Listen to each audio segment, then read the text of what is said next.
Meron sa inyo mga gano. I-change tayo. Wala na akong pera pang bayad ng labor kaya DIY muna tayo ngayon.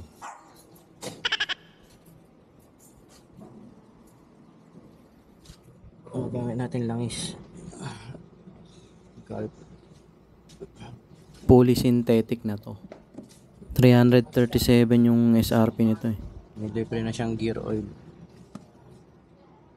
Dito sa NMAX natin, 900 lang nilalagay ko dito. Since 1 liter to, binawas ko na yung 100 ml. Ito may panukat tayo dito. Mamaya gagawin kong chaser yan. Huh? Aguilar.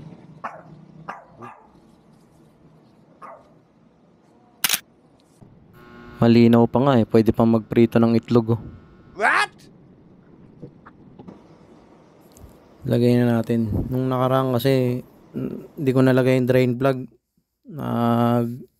Tapon lahat yung 1 liter. Pero ngayon sure ball na yan. Kinabit ko muna yung drain plug bago ko ilagay itong langis.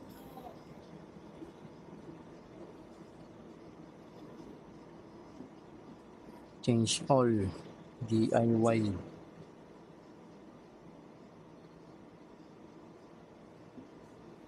Ikaw, mamili ka. Change oil o change oil? Itlog pa eh. Itlog.